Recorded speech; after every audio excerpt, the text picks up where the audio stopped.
Hello po, good morning po sa ating lahat. Welcome back to ating YouTube channel. For today's video, isang tanong naman po ng tipong subscriber ang tipong sasagutin.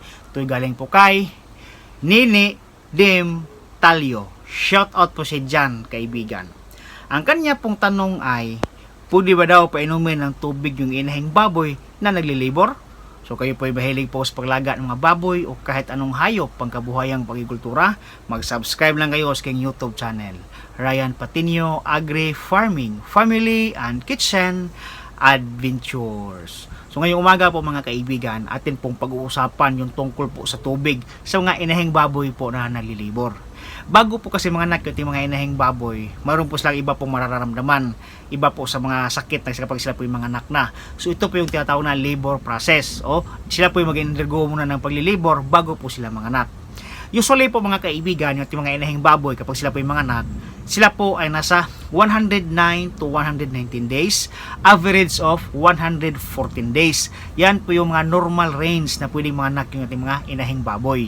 Sa mga panahon na iyan, so posible po silang magkakaroon ng labor o paglilibor bago po sila mga anak. So halimbawa po mga kaibigan, kapag yung mga inahing baboy nyo po ay expected na halimbawa mga anak ng 114 days, so siya po yung maglilibor dito sa mga 111, 112, 113, yan po yung mga araw na siya po yung maglilibor na po.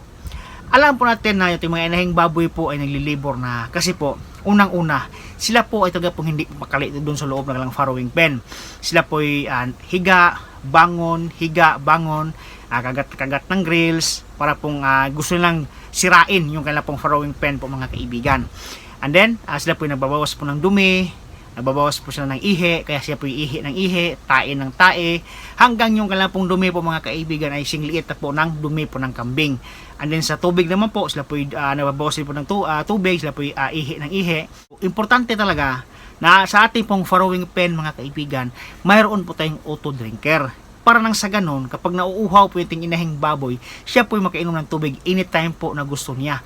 Kasi kapag nauuhaw yung inahing baboy natin, siya po ay mayroon pong animal instinct or instinct na iinom ng tubig kapag sila po ay nauuhaw. So dapat sila na po mismo ang magkontrol sa kanilang sarili kung kailan po sa iinom ng tubig. So yung tanong po ating subscriber kung pwede bang painuman ng tubig yung mga inahing baboy habang naglilibor. Yes, pwede po. Kasi po, importante po yung tubig habang naglilibor po yung mga inahing baboy. Kasi nga po, kapag sila po ay naglilibor, sila po ay nagkukonsume ng energy. Kasi sila po bangon ng bangon, hindi mapakali, malikot po sila, masyado po silang malikot dun po sa loob ng kulungan. Kapag nabubuan po sila ng energy, natural, yung tubig po ay mababawasan ba sa kanilang katawan. So para po hindi ma-dehydrated yung mga inahing baboy nyo, para po hindi sila mauhaw na masyado, dapat mayroon kayong auto drinker para makainom sila ng tubig.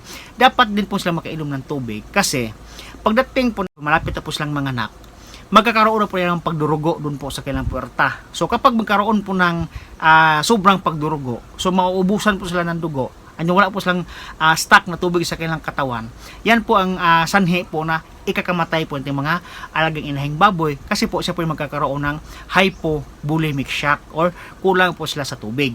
Kaya importante po yung tubig kapag naglilibor na po yung mga inahing baboy nyo.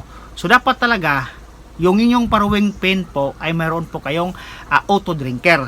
Nasa ganon, yung baboy na po mismo ang iinom kapag sila po gustong minom ng tubig kapag sila po nauuhaw po mga kaibigan. So yan po ating vlog ngayon at maraming salamat po sa inyong panonood. Happy farming po mga kaibigan. See you next time. Bye-bye.